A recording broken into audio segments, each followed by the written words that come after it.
छोटी जी भिरावां नाल सलाह ते मशवरा है क्योंकि वीडियो शुरू करने तो पहले मैं आके भिरावां को मशवरा घिनना चाहिए। मुखलिस भिरा भी मेरे काफ़ी हैं। तो गल करने का मकसद ये है कि मैं जो चैनल बनाया आई तो ये मैं शी फार्मिंग ते या गोट फार्मिंग के मौजू उत्ते नहीं बनाया, क्योंकि हर बंदा जो ना पढ़ता उसी तो आदा उसी यार ये मौजू हो रहे, सिस्टम हो रहे, टॉपिक हो रहे, तो चैनल का ना हो रहे। तो मैं कोई अपना यानी कि इलाके का कल्चर दिखावन तो चैनल बनाया ही, लेकिन मैं एक दो वीडियो पाई तो चैनल ग्रोथ करन लग गया तो सादा सारा सिस्टम इदा ही वापस वल गया। तो हुण मशवरा ये है अपने भिरावां कोलों भाई चैनल का ना केड़ा देना चाहिए। ना दो हैं, एक है खोखर कजला फार्म बखर, खोखर अपनी कौम का ना है, और दूसरे नंबर ते मलिक कजला फार्म बखर। ये हुण तुसां कमेंट्स दे विच लाजमी आगाही करनी है और लाजमी इस चीज़ उत्ते रोशनी पावनी है। अपने सारे भरावां दा रिक्वेस्ट है भाई केड़ा ना इन्हां दूध विच देना चाहिए, खोखर कजला फार्म देना चाहिए या मलिक कजला फार्म देना चाहिए।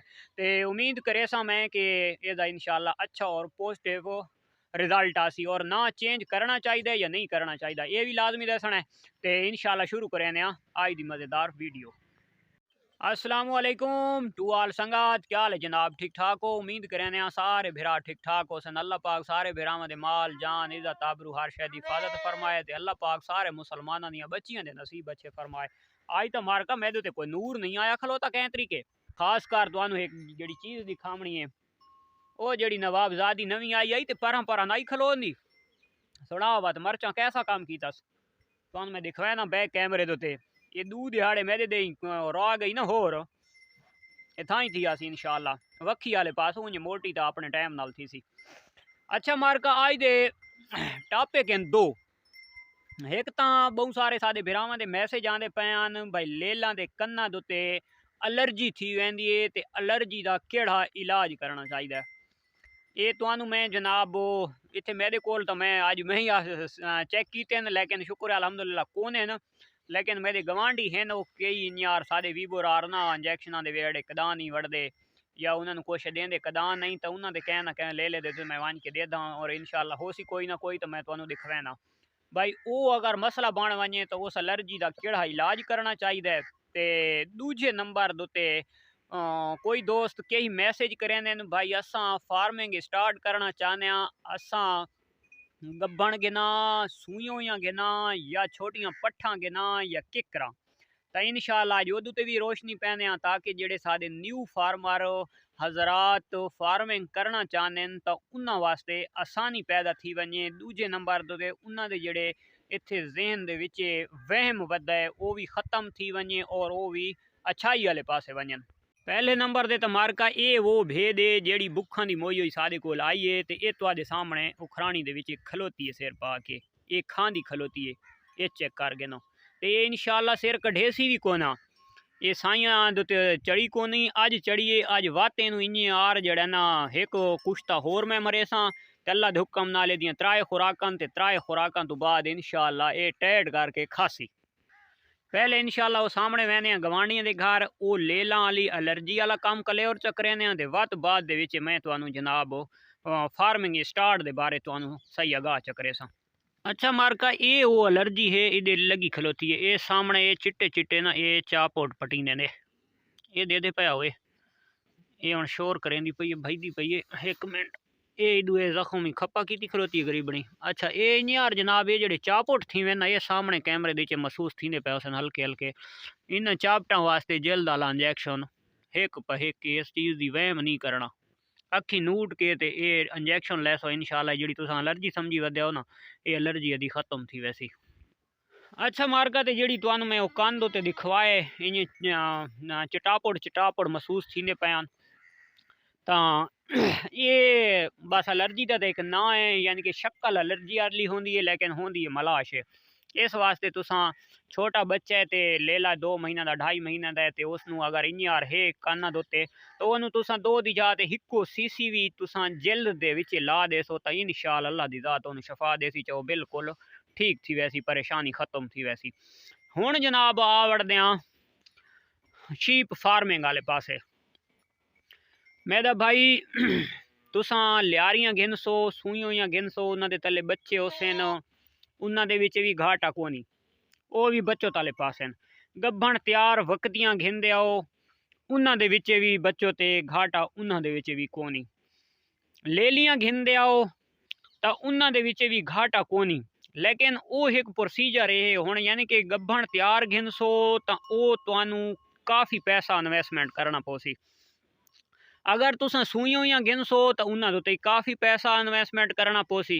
अगर पैसा है तो वह प्रॉब्लम कोनी, जे जी मर्जी गिन गिन हो। एक बंदा है गरीब मैं यार ते वो आदा यार भाई मैं काम ही शुरू कर गिना ते मैनू प्रॉफिट भी थी।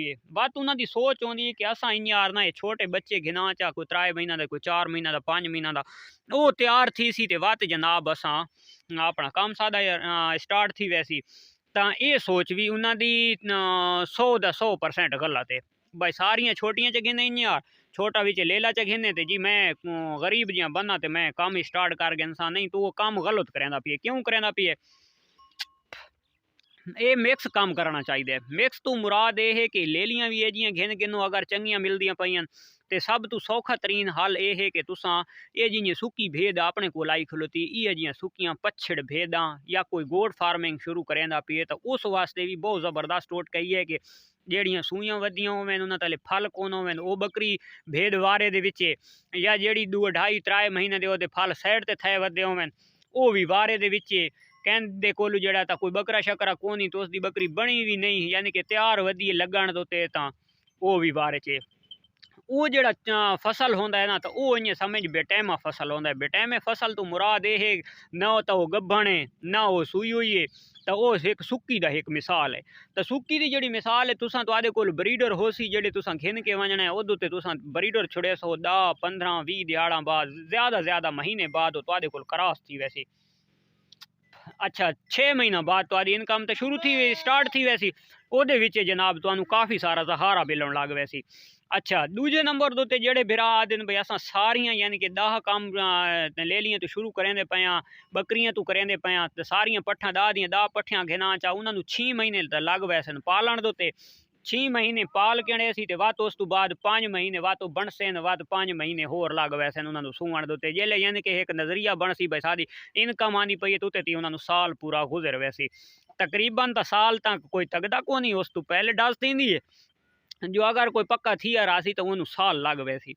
अच्छा तो हुण जेड़ा असल मैदा जेड़ा मिशन होंदा है तो मैं जेड़े हिसाब दे चलदा तो मैं सोहना जानवर को लेना ना मैं सुक्की देदा भाई सुक्की है तो खैर है सूई वधी है तो खैर है गब्भण थई वधी है तो खैर है बुढ़ी है तो खैर है लवी है तो खैर है। मैं तो कदा इस गल तो पिछा ना हटा मैं चीज़ क्वालिटी वाली लभनी होंदी है भाई मैं क्वालिटी वाली चीज़ तो जायज़ पैसा की मिल गई है मैं अखी नूट के गिन गिननी तो वो मैंने ये फायदा थी वेंदा जी बनी वधी होंदी तो कोई दिहाड़ा बाद नित्तो रही है सूप होंदी है जी सुक्की होंदी है तो बन पौंदी है तो वह अल्लाह खैर करे तो 6 महीना बाद वो इनकम शुरू थी वेंदी। अच्छा मार का शाम वाला इन्होंने माशाल्लाह मिसा भी पा दिता है। अच्छा तो गल टॉपिक चलती पई आई ब्रीड दोते। अच्छा दूजे नंबर दोते जनाब जी असल बच्चों वाली गल है जेड़े पासे यानी कि गोट फार्मर नूं फायदा थीवना है तो हुण गल रह गई है आखिरी फाइनली गल। वो फाइनली किहड़ी गल है तुसां भावें मादियां कमज़ोर ही घिन गिदियां वो मोटियां थी वैसन नॉर्मल क्वालिटी वालियां घिन गिदियां नॉर्मल क्वालिटी वालियां बस खालियां ना दियां भेदां तुसां घिन गिदियां वत भी खैर है कोनी मसला।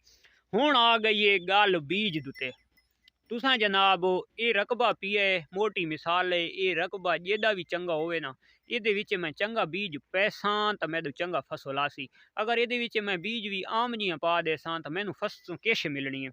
तो मैं हुण तुहानू इह बयान यानी कि 50% वाली भेदी होवे खैर है क्वालिटी वाइज 45 55 60% भी होवे कोई मसला लेकिन जेड़ा उहदे ते तुसां मेल पावना है वो बीज जेड़ा तुसां पावना है वो तुसां 100% चॉइस करना है। बकरी है उदू ते चंगा बकरा पावना है भेद है उदू ते चंगा लेला पावना है कोशिश करनी है। मेन मकसद है अजकल खूबसूरती लगी गई है फेस दोते लेले दा फेस सोना होवे तोतेयार फेस होवे और दूजे नंबर दोते क्वालिटी वाइज 100% 100/100 होवे वो तुसा मिक्स करे सो तो उस दे विच जेड़ा लेला आसी उदी इनकम ही तुहानू ठीक मिल वैसी यानी कि जेड़ा आम लेला तुहाडे इलाके दे विच कोई इलाका भी है उत्थे 20,000 या 25 दा विकदा वधा है तां उस भेद का जेड़ा लेला सी तो 35 का विकसी 5,000 का महंगा विकसी उतने महीना बाद भेज सूसी उतने महीना ते तुसा वेचना चाहे 2 बाद विचेंदे पे 4 बाद विचेंदे पे या 3 बाद विचेंदे पे तो 5,000 रुपए दे इजाफा थी वैसी। अगर तुआदी थी गई है मादी तो वह तुहानू 100 दे विचों 70% फायदा थी गया लेला ते तो तुसा सेल कर देता है। अगर तुहादे कोल मादी अच्छी आ गई है माँ 50% ते मादी अगू लेली बन वैसी 75% 70 तो 75 80% तक वो जेड़ा तो तुहादे आवन वाले टाइम दे विच वो तुहादे वास्ते बड़ी कीमती शै बन वैसी। ओदे उत्ते जेल्ले चंगा मिलसी तो वो तुहादी क्वालिटी 100/100 दे नेड़े वन लगसी। तो उस दे विच असल जेड़ा ना जियां थोड़ा टाइम ज़ाया थीवे तो टाइम ज़ाया थीवन दे नाल बंदे नू कुछ कमावनी भी चाहिए खटना ही चाहिए उस दे विच फोकस करना चाहिए और उस दे विच अल्लाह दी दात रिज़्क बेतहाशा देंदा जेल्ले जानवर तुहादे कोल अच्छे थी वैसे जेड़ा एक बंदा आके देखसी ओ 10 होर नू दसैसी तुहादियां भेडां जे ती गभणा होसन तो तुहादे कोल डिमांड ले लांदी पहले होसी। हुण शुक्र है अल्हम्दुलिल्लाह मेरे कोल इतनियां खलोतियां हुणे ला लोग पूछण लग गए कि यार कोई अपनी भेड दा लेला जमी तो सानू देवें। किस वास्ते गिनना है जी भेडां वास्ते गिनना है। हुण तुसां आप देख गिनो शौकीन हजरात ये मैं अपने इलाके दी बाहर वाले इलाके दे मेरियां भेडां एडियां कीमती ने लेकिन शुक्र है अल्हम्दुलिल्लाह मेरे शौक दे विच ठीक है ने अपने एक इलाके दा शौक होंदे ना उस इलाके वाइज दे विच हुण लोग मैनू आदे भाई अपनी भेड दा कहंदा लेला मैनू देवें। वो हुण अपनी दूजी भेड सूई पई है तो उस 676 गा के उस लेले दा अज लेला टोटल है 6 दिहाड़ां दा। तो हुण ला ओहदे गा क्यों हैं सिर्फ सारे बंदे पुछदे पैन तो भेडां वाले पुछदे पैन। तो गल करने का मकसद है कि चंगी शै तुहादे कोल होसी तो वो तुहादी यानी कि जिहड़ी ओहदी मार्केट होसी 30,000 रुपए वाली तो तुहादी 35,000 32,000 34,000 दी विकसी। ओहदा क्यों विकसी कि तुसां वेचण दा ना नहीं चाहना अगले बंदे तुहादे कोल आप परचेज करनी है उस तुहानू आप आखना है कि यार मैनू ये चीज़ सेल कर दे तो उस दे विच जनाब तुसां अगर 5,000 फालतू भी मंगसो तो तुहानू 5,000 फालतू भी मिलसी। तो उम्मीद करें आज की वीडियो सारे भरावां नू पसंद आसी पसंद आवे तो लाइक शेयर कमेंट्स लाजमी करना। कल वाली वीडियो तक दो इजाजत अल्लाह हाफिज़।